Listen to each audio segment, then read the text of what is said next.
बिहार में अलग अलग जगहों से इन्वेस्टमेंट लेके आना चाहता है और कई बड़े इन्वेस्टर्स को दुनिया भर से, नॉट ओनली देश भर से हम बुलाकर उन्हें उनसे बात करेंगे। नोरमा ग्रुप, जो सोचता है वो करता है। आपके अपने सपनों का आशियाना। अब मैं गया तो था, सम्राट जी ने बुलाया था कि भाई डॉक्टर साहब एक बार आइए, बैठा जाए, बातचीत किया जाए।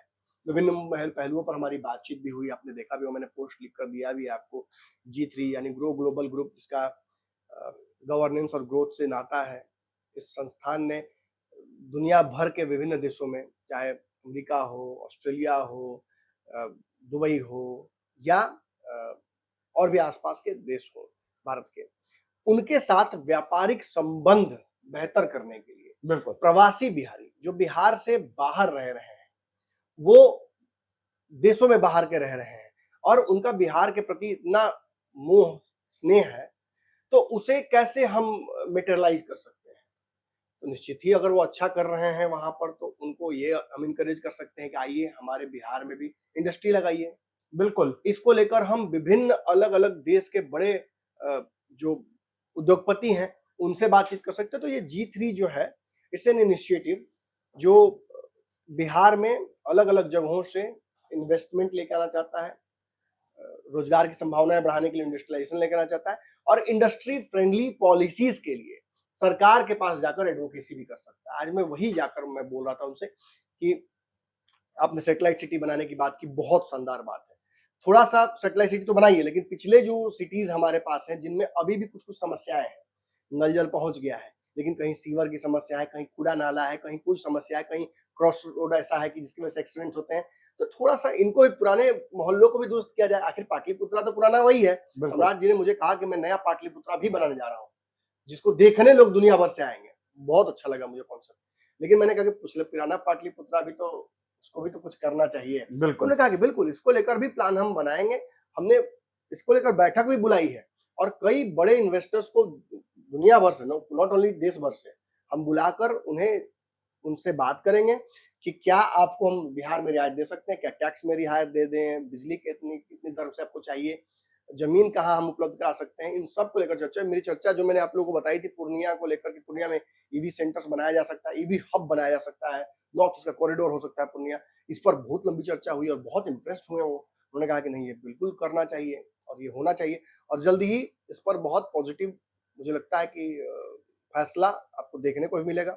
मेरे भाई जो दुबई में रहते हैं, पेरिन स्क्वायर जो हमारी कंपनी है मैनेजमेंट कंसल्टिंग की, वो भी अलग अलग जो कार्य कर रही है उसे भी प्रोत्साहित करते हुए, उन्होंने बाकायदा बात करते हुए मेरे भाई से वीडियो कॉल पे उन्होंने कहा भी कि आप आइए बिहार में और बिहार में अपने आइडियाज को इम्प्लीमेंट कीजिए।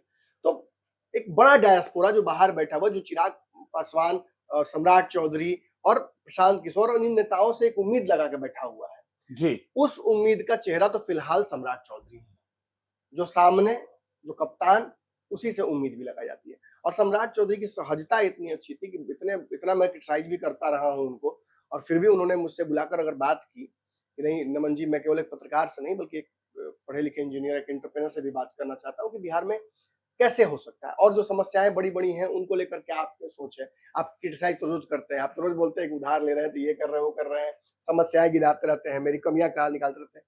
ये बताइए कि बिहार की कमियों को लेकर आपके पास क्या सॉल्यूशंस है और इन सॉल्यूशंस को साझा तौर पर, माने कम्युनिटिव एफर्ट, कंबाइंड एफर्ट कैसे किया जा सकता है जिससे बिहार का बेहतरी हो सके, रिवर्स माइग्रेशन हो सके, इंडस्ट्रियलाइजेशन हो सके, रोजगार के साधन उत्पन्न हो, प्रति व्यक्ति आय दर इंप्रूव हो, लोगों का जीवन यापन बढ़िया हो, बिहार से बाहर पढ़ाई, शिक्षा, रोजगार, इन सब चीजों के लिए जाना ना पड़े और बिहार आत्मनिर्भर हो सके। बिहार के पास अपना ईंधन, अपनी ऊर्जा, अपना रेवेन्यू मॉडल बिहार के पास हो ताकि किसी से उधार बार बार ना लेना पड़े और सेल्फ डिपेंडेंट हो। तो इसको लेकर उन्होंने बताया कि भाई देखिए, मैं विष्णुपद से लेकर और सोनपुर तक, सोनपुर धाम तक, इन सब को मैं आगे बढ़ाने जा रहा हूँ और इसको लेकर मैंने बताया भी था आपको कितने करोड़ रुपए का एक प्रोजेक्ट भी बना है।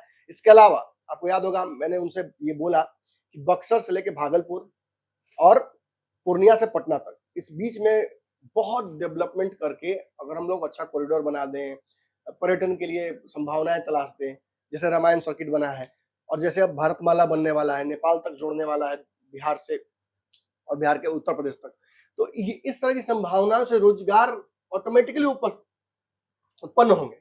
और उन क्योंकि बिहार में ट्रेडिशनल जो हो सकता है, जो कहते हैं हम बाजार, वो डेवलप नहीं हम कर पाएंगे, कभी नहीं हो पाएगा। बिल्कुल बिहार में ट्रेडिशनल सेटअप कोई भी इंडस्ट्रियलाइजेशन नहीं हो सकता है। तो हमें अनकन्वेंशनल फॉर्म्स ऑफ इंडस्ट्रियलाइजेशन लाना होगा। हमें छोटे इंडस्ट्रीज को भी मौका देना होगा, बड़ों को भी समझाना होगा, परस्यू करना होगा, किसी के पांव पकड़ने पड़ेंगे, किसी को मनाना होगा, लेकिन रोजगार के लिए लाना करना होगा, लेकिन लाना होगा। बिहार में इन्वेस्टमेंट आएगा, बिहार में प्रति व्यक्ति आय दर इंप्रूव होगी और बिहारियों का जीवन स्तर बेहतर हो जाएगा। और this is the golden time for it. हमारे पास एक युवा मुख्यमंत्री है। आप 100 आपको समस्याएं हो सकती है सम्राट चौधरी से, लेकिन फिलहाल मुख्यमंत्री वही है और लंबे समय तक रहेंगे। तो ऐसी स्थिति में हम सबका एक जिम्मेवारी बनता है कि इस युवा मुख्यमंत्री को, जो ज्यादा दौड़ सकता है, ज्यादा सोच सकता है, ज्यादा मेहनत कर सकता है बिहार के लिए, उसको थोड़ा समय दें। और बाकी तो टांग खींचने के लिए हम यहाँ बैठे ही हुए हैं। जरूरत पड़ने पे बताया जाएगा कि क्या कमियां बताया क्या जाएगा। उन्होंने तो कहा कि आप कोई कमी छोड़वे नहीं करते हैं। मुझे सम्राट जी ने कहा मेरे अंदर इतनी कमियां हैं, आपके वीडियो देखने के बाद पता चला मुझे। ऐसे पता भी नहीं चलता है। दिन भर हम लोग इधर उधर अपने घर को लोगों के पीछे, एक से एक दुश्मन है मेरी राजनीति, लेकिन आपके वीडियो को देखने के बाद समझ में आता है कि ये भी कमी मेरे अंदर है, वो भी दुश्मन है। देखिए अब ठीक है, इनके राजनीतिक संस्कार और मुझे तो बिहार को लेकर इनका प्यार निश्चित ही है। और वो तो खुद के पांव पालने में भी तो वही है। अभी आगे चल के समझ में आएगा कि क्या इनकी पॉलिसीज हैं। बिहार को सबसे ज्यादा अगर किसी चीज ने डेंट किया है, तो मैं बोलता रहा हूं कई बार, इट्स ऑलवेज पॉलिसी पैरालिसिस। हम फैसले लेते हैं, उन फैसलों के पीछे हम देखते नहीं है कि क्या रिसोर्स लगेगा, उसके आफ्टर मैथ क्या होंगे। हमने शराबबंदी तो लागू कर दी, हमें इसका पॉलिटिकल फायदा चाहिए था, मिल गया, आज तक मिल रहा है, आगे भी मिलेगा। हमने ये नहीं सोचा कि क्या हमारे पास इंफ्रास्ट्रक्चर है शराबबंदी को इम्प्लीमेंट करने का। नहीं, लोग जहरीली शराब पीकर मरे हैं, रेवेन्यू लॉस हुआ, अंडरग्राउंड लिकर इंडस्ट्री डेवलप हुआ, शराब हर घर में मिल रही है, लाखों लाख लोग जेल में भरे पड़े हैं, कोई फायदा सरकार को नहीं हुआ, नुकसान ही नुकसान। लेकिन चालू हो जाए तो रेवेन्यू जनरेट होगा। एग्जैक्टली। तो मतलब अब शराब तो वो चालू नहीं करेंगे। आज भी मेरी बात हुई तो उन्होंने कहा कि नहीं ये तो अभी हो ही नहीं सकता, संभव ही नहीं है।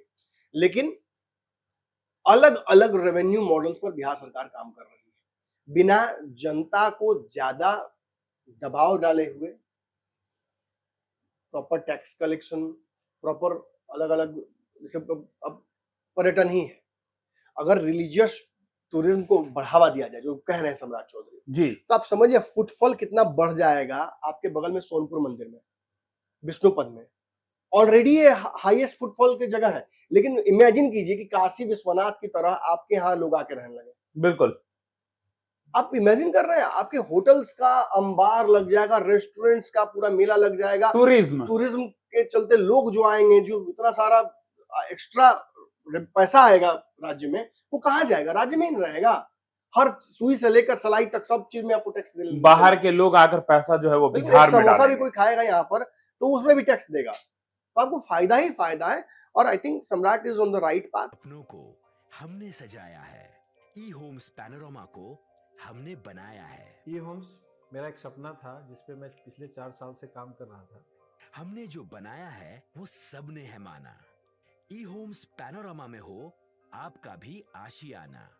और फाइनली हमने 2021 में इस प्रोजेक्ट को लॉन्च किया। बहुत लोग अप्रिशिएट कर रहे हैं कि पूर्णिया जैसे शहर में, बिहार के, एक तो बिहार की बात करें उसमें भी पूर्णिया जैसे छोटे जगह में इस तरह का लाइफस्टाइल देना, ये सुन के हम लोगों को बहुत अच्छा लगता है। ई होम्स में हमने कुछ और भी किया है, जैसे हम जिस जगह में रह रहे हैं हमारे फैमिली सिक्योर हो, उनको सिक्योरिटी का ध्यान में रखा है। आपकी सुविधा और सुरक्षा आपके लिए खास है, ये आपका विश्वास है। इसमें आर्टिफिशियल इंटेलिजेंस का 7 लेयर सिक्योरिटी का हमने इस्तेमाल किया है। लस ग्रीन कैंपस को बनाया है। यदि हमारा बाउंड्री वाल है तो वो वर्टिकल गार्डन है। ये जितनी भी फैसिलिटी होता है एक इंटरनेशनल टाउनशिप में ई होम्स है, ये हम लोग विश्वास नहीं कर पा रहे हैं। जो भी हमारे मित्र दोस्त या जो भी हमारे बाहर के बाहर आते हैं तो हम लोगों को बहुत अच्छा सुनने को मिलता है और बहुत अच्छा क्रेडिट मिल रहा है। वो सारा हमने सिर्फ एक बिल्डिंग नहीं बनाया, हमें एक बहुत अच्छा लाइफस्टाइल दिया ई होम्स में, और मेरा एक सपना था जिसको मैं आज फुलफिल होते हुए देख रहा हूँ। ये आपका आवास है। ई होम्स पैनोरामा में अब आपका निवास है। eHomes Panorama, luxurious lifestyle redefined. Panorama group, जो सोचता है वो करता है। अगर ये वीडियो पसंद आई और वह बिहार के राजनीति और बिहारियत से सरोकार रखेनी तो सब्सक्राइब बटन दबा के चैनल के सब्सक्राइब कर ली। ओजे एगो घंटी बा, ओकरा बटन दबा देला से कुल सटीक और मारक खबर रुआ मुफ्त में मिल जाई। अगर रुआ पत्रकारिता के हमनी के नया प्रयोग में सहयोग कर चाहतानी तो ज्वाइन बटन दबा दी। पेटीएम नंबर नोट कर ली 9386816700।